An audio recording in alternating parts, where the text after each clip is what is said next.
नमस्कार विद्यार्थी मित्रांनो, मी प्राध्यापक वैभव गाडगे सर्वांचं आपल्या यूट्यूब चॅनलमध्ये स्वागत करतो। तर 11वी सायन्सचा जो मॅथमॅटिक्स भाग 1 आहे पेपर, तर तो पूर्णपणे तुम्हाला यूट्यूबच्या माध्यमातून असेल किंवा ऑफलाईनच्या माध्यमातून असेल, पूर्णपणे आपण हे पहिला पेपर मॅथ्स होणार आहे तो ऑनलाईन त्याच्या जे काही व्हिडिओ आहे ते तुमच्यापर्यंत पोहोचणार आहेत। तर आज आपण 11वी सायन्समधील ट्रिग्नोमेट्री फर्स्ट हा चॅप्टर आपण सुरू केलेला आहे।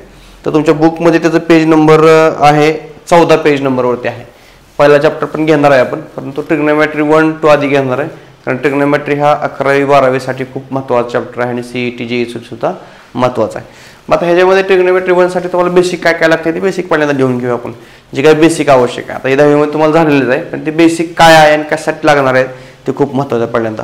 तर तुम्हाला जे जे बेसिक लागते ते लिहून देतो आणि प्रत्येक शब्द प्रत्येक कन्सेप्ट याचा अर्थ आपण समजून घेणार आहे। तुम्ही पुस्तक जवळ घेऊन बसा। तर आज आपण बेसिक घेणार आहे, तर सगळ्यांना लिहून घ्या, तुम्ही पण लिहून घेऊ शकता ऑनलाईन वाले। तर काय आपण बघणार आता, बेसिक कन्सेप्ट। तर बेसिक कन्सेप्ट लिहून घ्या। तर बेसिक कन्सेप्ट आपण ट्रिग्नोमेट्री मध्ये बघणार आहे।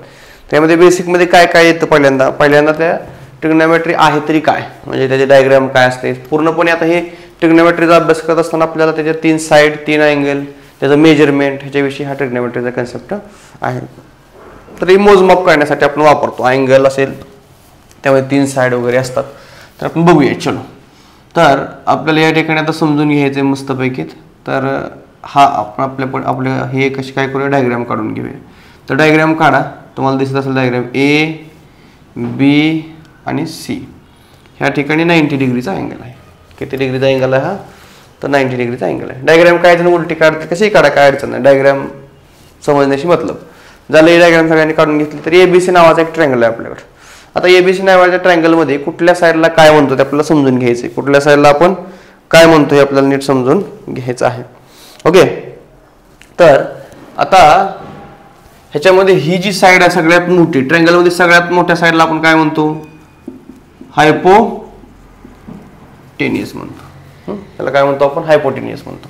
हायपोटेनियस म्हणजे काय असतं मराठीमध्ये, त्याला आपण काय म्हणतो, कर्ण। त्याला काय म्हणतो आपण, कर्ण। ह्याच्यामध्ये एसी जो आहे तो काय आहे, हायपोटेनियस आहे।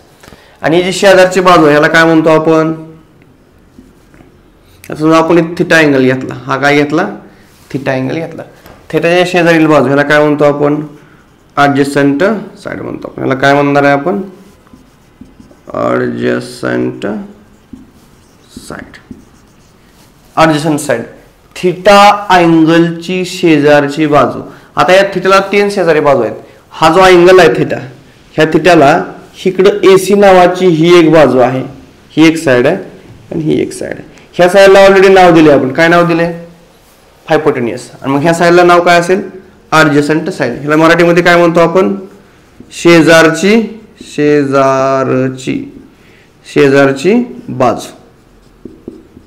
ही काय आहे, शेजारची बाजू। झालं, ह्याला काय म्हणता येईल आपल्याला, हायपोटेनियस म्हणजे कर्ण, ह्याला ॲडजसंट साइड म्हणजे शेजारची बाजू म्हणता येईल।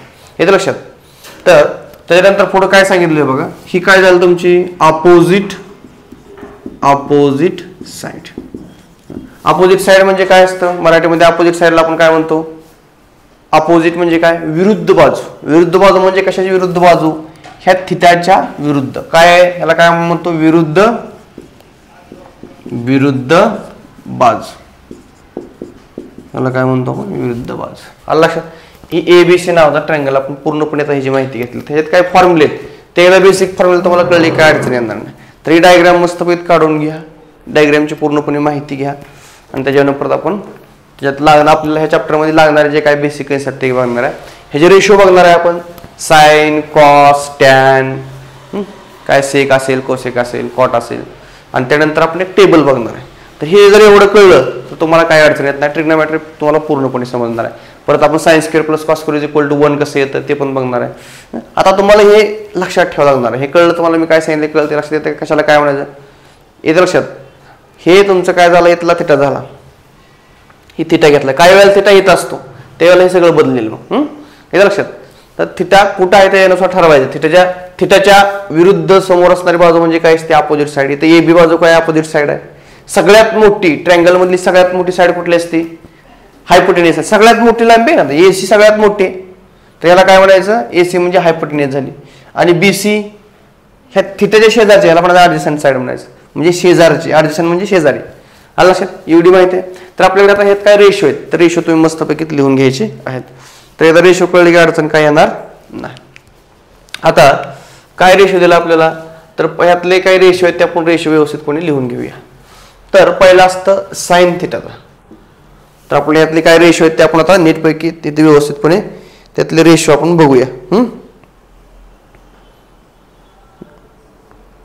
आता याच्यामध्ये काय रेशो आहेत ते रेशो लिहून घ्या. पहिला रेशो बघा, sine theta is equal to, ह्याचा फॉर्म्युला आहे. साइन थिटाचा फॉर्म्युला काय आहे, काय, अपोजिट साइड अपॉन हायपोटेनियस. हे लक्षात ठेवा, काय असतं, अपोजिट साइड अपॉन काय असतं, हायपोटेनियस. लिहून घ्या, अपोजिट साइड अपॉन हायपोटेनियस. येतं लक्षात, अपोजिट साइड अपॉन हायपोटेनियस लिहून घ्या.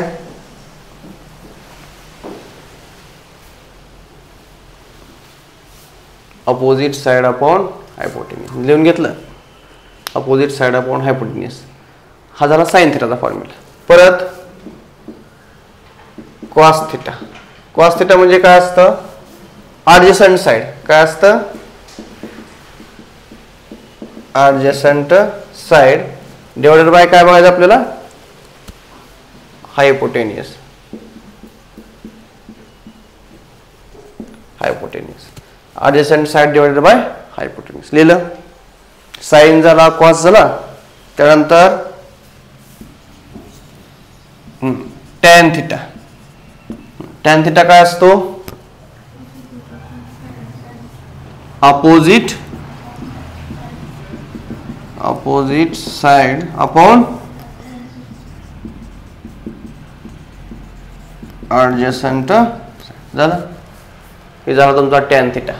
त्यानंतर पुढं त्यानंतर काय शिकायचं आपल्याला, साइनच्या उलटा काय असतो, रेसिप्रोकल कोसेक थिटा. काय शिकायचं आहे, कोसेक थिटा.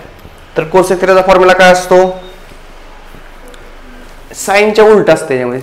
आता इथे साइन म्हणजे काय, अपोजिट अपॉन हायपोटेनियस आहे ना, तसं इथे काय असेल कोसेकला, हायपोटेनियस अपॉन, हा हे लिहून घ्या. वर काय असेल मग, hypotenuse divided by opposite side. आलं लक्षात, कोसेक थिटा काय आला तुमचा, हायपोटेनियस अपॉन अपोजिट साइड. चला 5 नंबरचं काय असेल, कोसेक झालं. कोसेक नंतर काय असतं, सेक थिटा. हा बोला, सेक थिटा काय असेल, कॉसच्या उलटा, हायपोटेनियस अपॉन ॲडजसंट साइड. हा, आणि शेवटचा काय असेल, 6 कॉट थिटा. कॉट थिटा कोणाच्या उलटा असतो, कोणाच्या उलटा असतो, कॉट टॅनच्या उलटा. काय, टॅन काय आपला अपोजिट अपॉन ॲडजसंट आहे, मग कॉट काय असेल, मग इथं काय असेल, ॲडजसंट साइड अपॉन काय असेल, अपोजिट साइड. ओके, हे लिहून घ्या पटकन, सगळं व्यवस्थितपणे लिहून घ्या.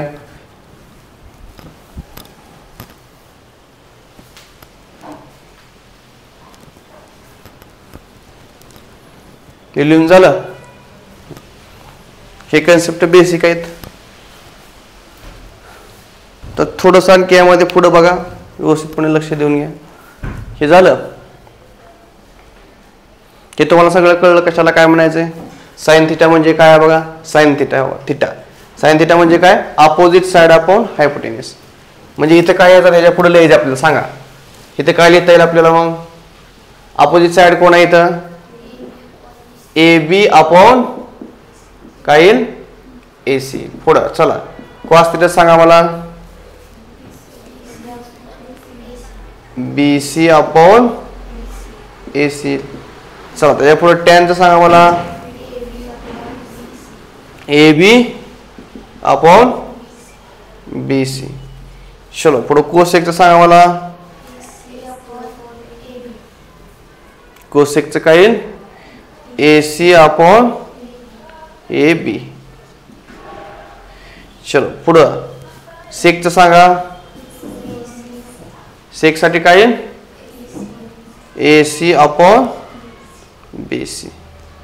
आणि शेवटी मला टॅनचं क्वाडचं सांगा.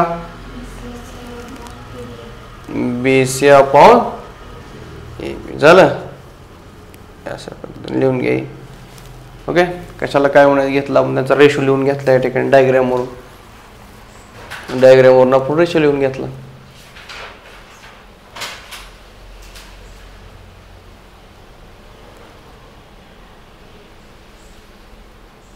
लिहून घ्या पटकन. 6 फॉर्म्युले लिहून झाले. त्याच्या पुढे AB AC BC AC लिहून घ्या सगळं त्याच्या पुढे व्यवस्थितपणे. एकदा हे कळलं काय अडचण नाही बरं, सिस्टमॅटिक लिहून घ्यायचं, काहीच अडचण येत नाही तुम्हाला. एकदा हे जर बेसिक कळलं तर काही प्रॉब्लेम येणार नाही. हे लिहून झालं. त्यानंतर त्याच्या पुढच्या relation sine sinus sine cos tan मध्ये रिलेशन आहे, परत कोसेक मध्ये आहे, सेक मध्ये आहे, क्वाट मध्ये. हे रिलेशन पण आपण लिहून देणार आहे सगळं. मग तुम्हाला ते उपयोग पडतील. ओके, हे लिहून झालं सगळ्यांचं. आता ह्याच्यामध्येच आपले ॲडिशनल आणखी काही फॉर्म्युले लिहून घ्यायचे आहेत. ते फॉर्म्युले आपण आता बघूया. चलो, तर हे झाले आपले बेसिक फॉर्म्युले. आता त्यानंतर ह्याच्यामध्ये पुढे आपल्याला काय दुसरे महत्त्वाचे आणखी इम्पॉर्टंट फॉर्म्युले आहेत. इम्पॉर्टंट रिलेशन बघूया किंवा इम्पॉर्टंट फॉर्म्युले म्हणून. इम्पॉर्टंट फॉर्म्युले. आता इम्पॉर्टंट फॉर्म्युले त्यामध्ये कुठले कुठले आहेत बघूया आपण. त्यामध्ये पहिला फॉर्म्युला लिहून घ्या बघा. तर लक्षात ठेवायचं कोसेक थिटा म्हणजे 1/, काय असतं? साइन थिटा असतं. हे लक्षात ठेवा. कोसेक थिटा म्हणजे काय? 1/, साइन थिटा. किंवा दुसऱ्या पद्धतीने काय? साइन थिटा म्हणजे काय येईल? 1/, कोसेक थिटा. हा लक्षात. हेच उलट केलं. कोसेक म्हणजे 1/, साइन. हे साइन इकडे घ्या, हे कोसेक इकडे घ्या. म्हणजे काय? Sine is equal to 1/, cosec. हा लक्षात. हे झालं महत्वाचं. कोसेक आणि साइन मधलं झालं. परत यापुढे तिसरा फॉर्म्युला. तर आपल्याकडे असतो sec theta is equal to काय असतं? 1/, कॉस थिटा असतं. सेक थिटा म्हणजे काय असतं? 1/, कॉस थिटा. ह्यालाच काय म्हणू आपण? कॉस थिटा म्हणजेच 1/, सेक थिटा. हे फॉर्म्युला पाठ करा, लक्षात ठेवा. काय सोपं आहे, काय अवघड नाही जेवण. या लक्षात. सेक म्हणजेच 1/, कॉस. कॉस थिटा म्हणजे 1/, सेक. परत आता टॅन थिटा म्हणजे काय असतं? Sine theta divided by cos theta असतं. टॅन थिटा म्हणजे काय असतं? Sine theta divided by cos theta असतं. परत 6 नंबर कॉट थिटा म्हणजे काय असतं? Cos theta divided by sine theta असतं. हे लक्षात ठेवा.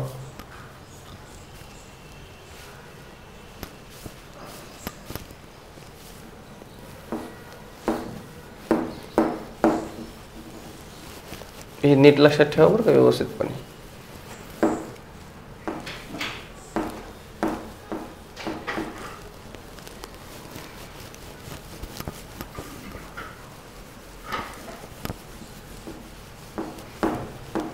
झालं. हे लिहून झालं.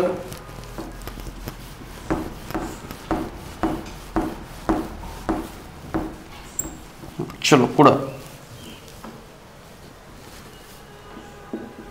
7 नंबरचं रिलेशन. आता टॅन आणि क्वाट मध्ये रिलेशन असतं बघा. टॅन थिटा बरोबर काय असतं? 1/, क्वाट थिटा असतं. 8वा क्वाट थिटा इज इक्वल टू काय असतं? 1/, टॅन थिटा असतं. हे बेसिक रिलेशन झालं. त्याच्यामुळे हे नीट लक्षात ठेवा. आलो 2 मिनिटात बस. लिहून झालं.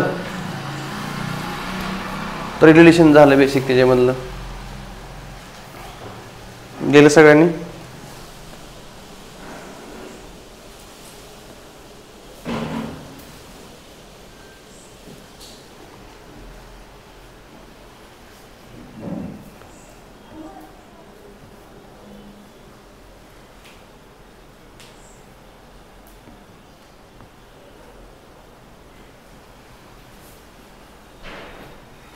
झालं. इथपर्यंत लिहून झालं सगळ्यांचं. तर हे बेसिक फॉर्म्युला आपण जेवढे आवश्यक आहेत तेवढे घेतलेत.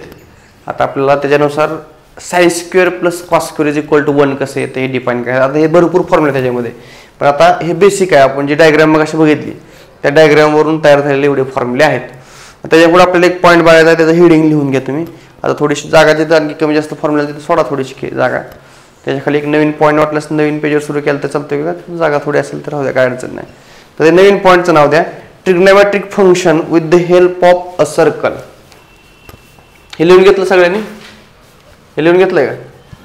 तर नवीन पॉईंटचं नाव काय द्यायचंय?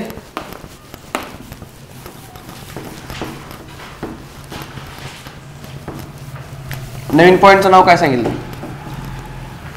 काय सांगितलं? ट्रिग्नोमेट्रिक फंक्शन with the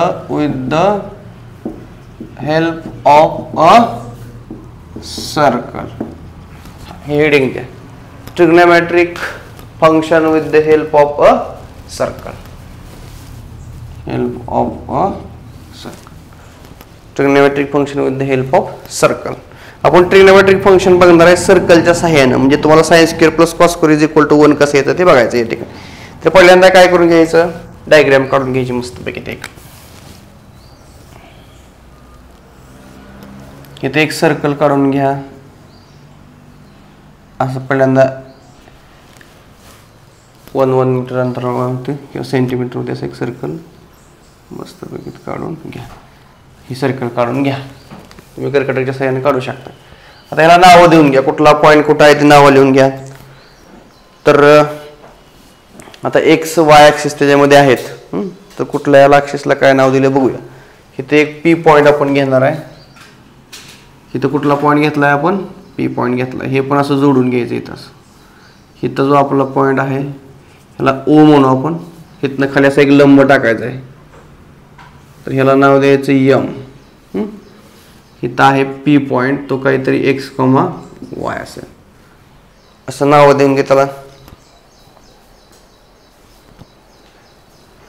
तर ह्या ॲक्सिसला नाव काय दिलं आपण? ए नाव दिलंय म्हणजे असं. आणि इथं जो आहे तो पी आहे. हा खरं तर वाय ॲक्सिस आहे आपला. हा आहे तो ओरिजिनल एक्स ॲक्सिस आहे. इथं वाय आणि इथं अँगल आपला काय आहे? थिटा. बरोबर. आणि ही जो आहे तो काय केलेला आहे? हा परपेंडिक्युलर टाकलेला आहे आपण.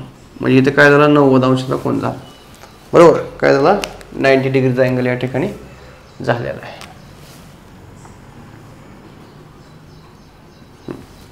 नावं देऊन गेलं की डायग्रामला मस्तपैकी नावं देऊन झाली. तर इथला जो अँगल आहे हा असा अँगल आहे. इथनं असा अँगल आहे. तर हा थिटा अँगल आहे. तर इथून एवढं जे अंतर आहे, इथून इथपर्यंत हे अंतर आहे, ह्या अंतरचं ही डिस्टन्स जे आहे ते एक्स दाखवले. आणि इथून ह्या पॉईंट पासून ह्या पॉईंट पर्यंतचं जे डिस्टन्स आहे ते वायनं दाखवलेलं आहे. याच्या लक्षात. तरी डायग्राम काढून घ्यायची.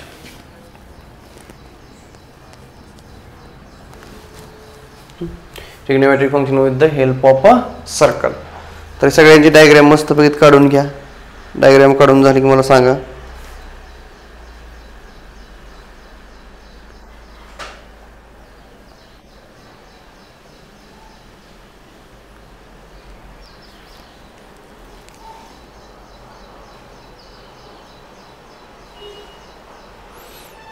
आता डायग्राम मध्ये जे काय काय ते आपल्याला लिहायचं या ठिकाणी.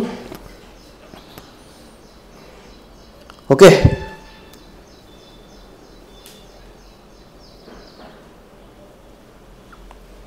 डायग्राम मध्ये जे काय काय आहे ते आपल्याला इथं लिहायचं.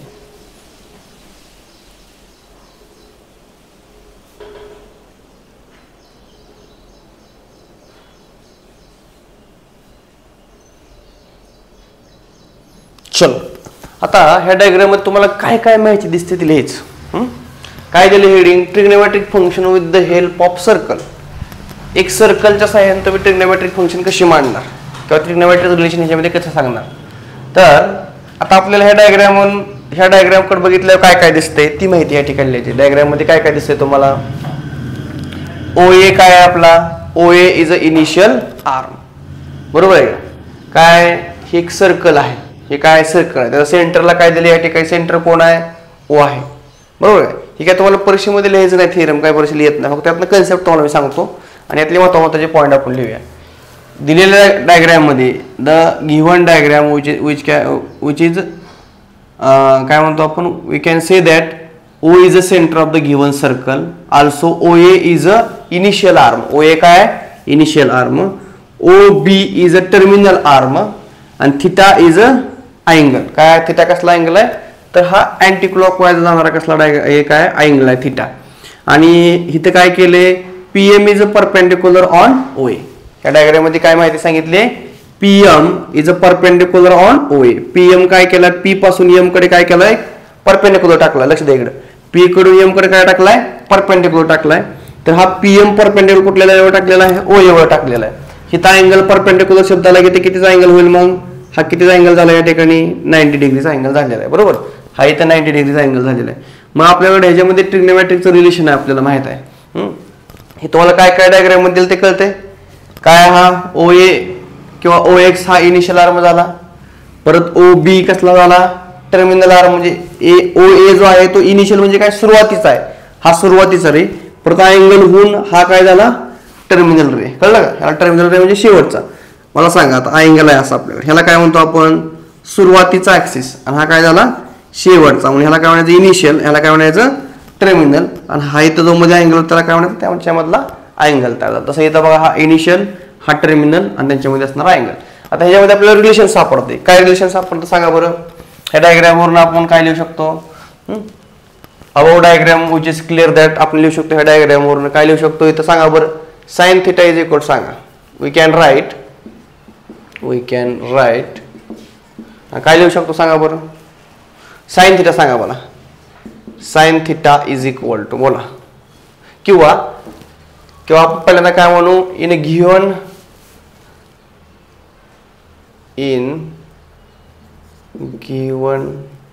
ट्रायंगल. कुठला ट्रायंगल तयार होतो सांगा मला. ट्रायंगल सांगा, OMP हा ट्रायंगल तयार झाला. काय झाला या ठिकाणी, OMP ट्रायंगल या ठिकाणी तयार झाला. इन गिव्हन ट्रायंगल OMP काय लिहू शकतो आपण. या दिलेल्या ट्रायंगल मध्ये काय, OM इथे काय दिलंय, PM is a perpendicular on. कशावर परपेंडिक्युलर टाकलाय, PM सांगा बरं. कशावर परपेंडिक्युलर टाकलाय, PM कशावर परपेंडिक्युलर टाकलेला आहे, PM परपेंडिक्युलर ऑन OA किंवा OX ह्याच्यावर परपेंडिक्युलर टाकलेला आहे. म्हणून आपण काय सांगू शकतो, ह्याच्यावर काय म्हणू शकतो, इम्प्लाइड. ह्याच्यावर काय म्हणू शकतो, given triangle is a right angle triangle. बरोबर आहे का, परपेंडिक्युलर शब्द आलाय काय झाले, तर राईट अँगल झालं ना. म्हणून आपण काय म्हणू शकतो, the given triangle OMP is a right angle triangle. बरोबर, कसला ट्रायंगल आहे हा, राईट अँगल ट्रायंगल आहे. मग आपण काय वापरू शकतो इथं, आपली प्रॉपर्टी वापरू शकतो ट्रिग्नोमेट्रीच्या. तर काय आपण लिहू शकतो मग देअरफॉर आपण काय लिहू शकतो सांगा बरं. काय लिहू शकतो, sine theta is equal to, सांगा मला काय येईल, sine theta is equal to, बोला. Sine theta is equal to काय आपल्याकडे, opposite side upon hypotenuse. Opposite side upon hypotenuse. Opposite side upon hypotenuse सांगा मला इथे काय, अपोजिट साइड काय सांगा. अपोजिट साइड काय, थिटाच्या अपोजिट साइड कुठले, PM. ही काय झालं तुमची, थिटाच्या अपोजिट कोण आहे इथं, PM. मग इथं काय आलं, PM डिवाइडेड बाय, बोला, PM डिवाइडेड बाय हायपोटेनियस काय, OP. 90 डिग्रीच्या अपोजिट कोण असते? हायपोटेन्यूस. त्याला काय OP. मग इथे काय आलं? OP. परत cos θ सांगा. चला cos θ इज इक्वल टू सांगा फॉर्म्युला काय असतो cos θ म्हणजे काय फॉर्म्युला? ॲडजसंट साइड अपॉन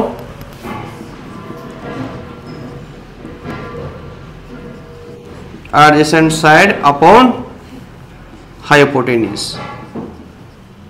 बरोबर. चला ॲडजसंट साइड सांगा मला काय? थिटाला शेजारची बाजू कोणती आहे? आपण OP तर घेऊ शकत नाही का? हायपोटेन्यूस आहे ती. मग थिटाला शेजारची कोण राहिली बाजू दुसरी? OM राहिली. काय राहिली? OM. आणि हायपोटेन्यूस कोण आहे? OP. बरोबर आहे का? OP. आता इथं थोडंसं लक्ष द्या पुढं. आता मला सांगा PM ला दुसरं नाव काय आहे? PM ला दुसरं नाव काय आहे? PM ला Y. PM ला दुसरं नाव काय आहे? Y. मग मी या PM च्या जागी इथे काय लिहू शकतो? Y. OP ला दुसरं नाव काय? OP ला R. OP म्हणजे काय? रेडियस आहे ना ही. काय? रेडियस आहे. रेडियसला काय म्हणतो आपण? R. मग इथे काय येईल? R. आला. बरोबर. परत काय दिले या ठिकाणी? cos θ. cos θ म्हणजे काय असतो? cos θ काय असतो? Opposite upon sorry adjacent upon hypotenuse. OM ला दुसरं नाव काय आहे? OM ला काय? X. मग इथं OM जागेला की मी काय लिहू शकतो? X. हायपोटेन्यूस सांगा OP काय? OP काय? इथे काय येईल मग? R. तुम्हाला रिलेशन काय मिळालं मग डायरेक्ट येतं sin θ is equal to Y upon R. आणि cos θ इज इक्वल टू काय मिळालं? X upon R. ही दोन रिलेशन मिळाली. तुम्ही ह्याला इक्वेशन 1 म्हणू शकता आणि इक्वेशन 1 एक मिळालं आणि इक्वेशन 2 एक मिळालं. ही दोन इक्वेशन मिळाली. बरोबर. आता आपल्याकडे इथं पायथागोरसचा थेरम आहे. कुठला थेरम आहे? पायथागोरस थेरम आहे आपल्याकडे. पायथागोरस थेरम सांगा बरं काय? आपल्याकडे पायथागोरस थेरम आहे की? पायथागोरस थेरमनुसार आपण काय लिहू शकतो? We know that Pythagoras theorem. Pythagoras theorem काय सांगतो सांगा? सांगा Pythagoras theorem काय?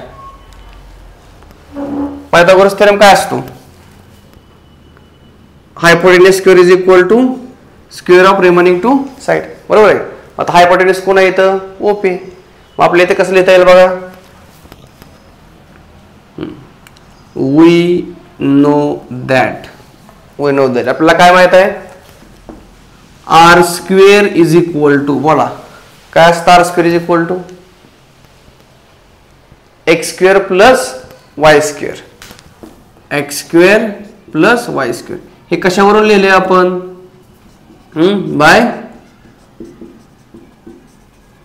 गोरस. तर कुठला थेरम वापरला आपण या ठिकाणी? पायथागोरस थेरम वापरला. कुठला वापरला आपण? पायथागोरस थेरम वापरला या ठिकाणी. मग हिथं आणखी पुढे काय लिहिता येईल बघा? आता R square is equal to x square plus Y square झालं ना. मग आता आपल्याला कशाची व्हॅल्यू काढायची? एक्स स्क्वेअर आणि वाय स्क्वेअर आपण ह्याच्यावरून काढू शकतो. कसा करणार बघा? किंवा आपण सगळ्याला काय करूया इथं? R स्क्वेअर न दोन्ही बाजूला काय करू आपण? डिवाइड करून घेऊया.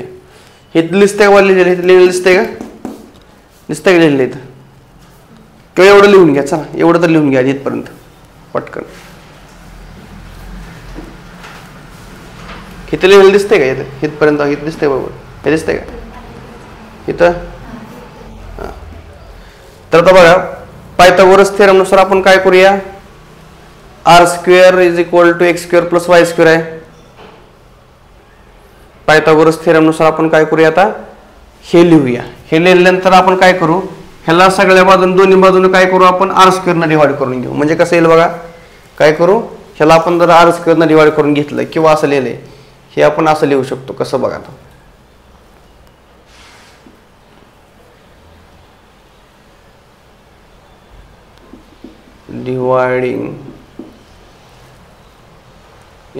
dividing R square on both sides.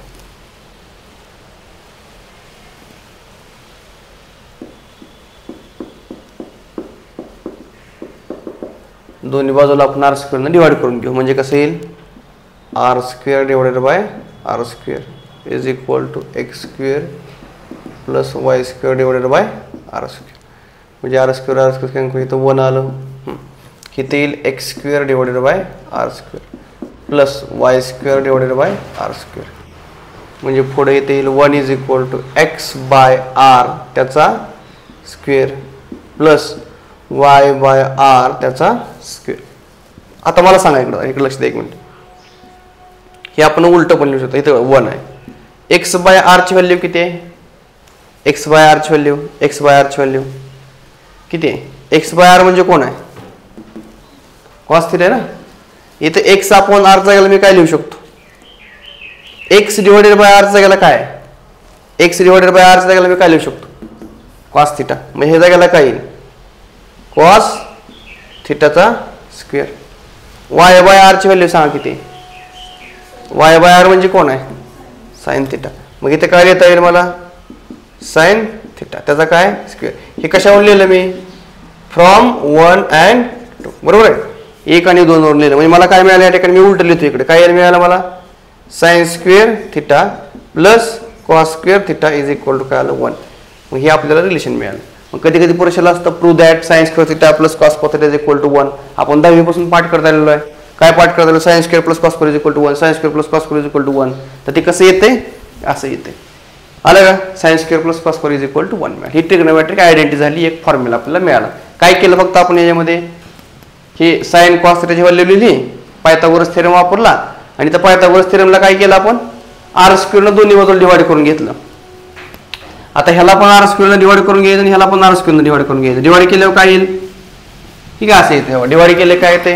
असं होतं. आर स्क्वेअर डिवाइड केले की आरला आर कॅन्सल झाले. लई separate x square divided by r square separate y square divided by r square.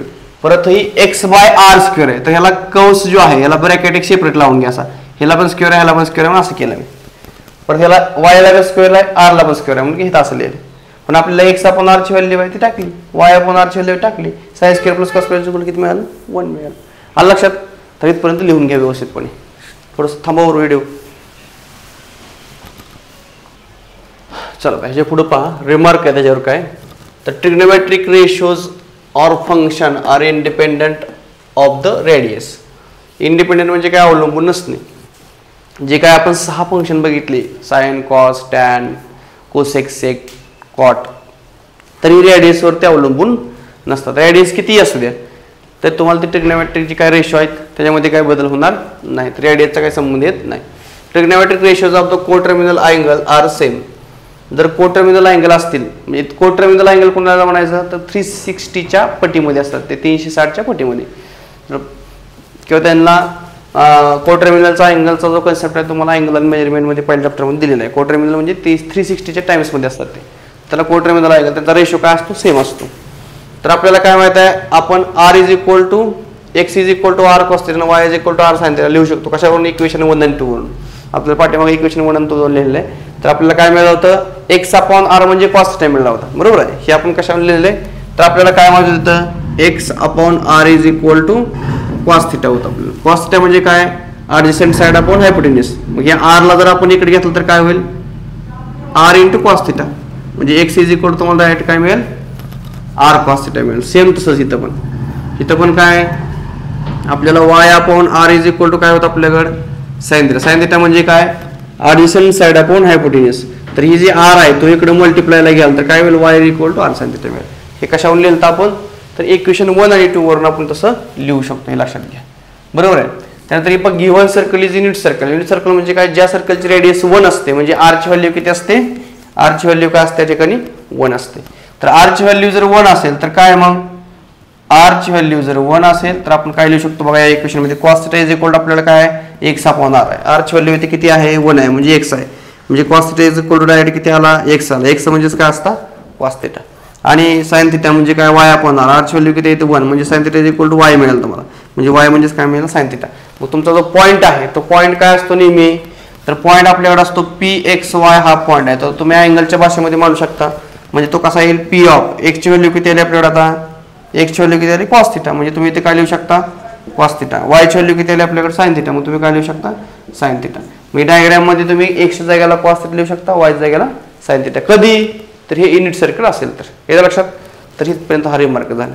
त्यानंतर आपल्याला दुसरा एक रिमार्क त्या ठिकाणी डायग्रामच्या माध्यमातून बघायचा आहे. तुम्ही आता ह्याची सुद्धा डायग्राम बघू शकता बरं का. ह्याची सुद्धा डायग्राम बघा. छोटीशी तुम्हाला मी डायग्राम काढून दाखवतो इथं. समजा तुमचं हे सर्कल आहे. तुम्हाला जी डायग्राम मी काढून दाखवतो या ठिकाणी. तर लक्ष द्या व्यवस्थितपणे. समजा आपल्याकडं छोटीशी तुम्हाला डायग्राम काढायला तर काढून घेऊ शकता तुम्ही. हे मग अशा आपल्याकडे काय होतं, अशी डायग्राम होती. ही तर तुमचा काय होता, पी पॉईंट होता. हे एक्स आणि वाय तुम्ही ह्या पी पॉईंटला दाखवलं होतं. तर या ठिकाणी रेडियस जे ही रेडियस आर, तर ती किती येत आता 1 आहे. ही जी मग अशी आपण रेडियस घेतली होती, ही रेडियस काय होती आपली आर इज इक्वल टू 1 आहे. आता इथं ओ होता, इथनं आपण काय केलं होता, लंब टाकला होता एम. तुमचा इथं ए होता, हा पुढं वाढवला. इथं काय नाव दिलं तुम्ही, बी नाव दिलं त्याला. इथला पी पॉईंट होता, इथं अँगल थिटा होता. तर इथला एक्स होता, ही काय होता वाय होता. त्याच्यामध्ये आर इज इक्वल टू 1 केले, फक्त एवढाच बदल याच्यामध्ये.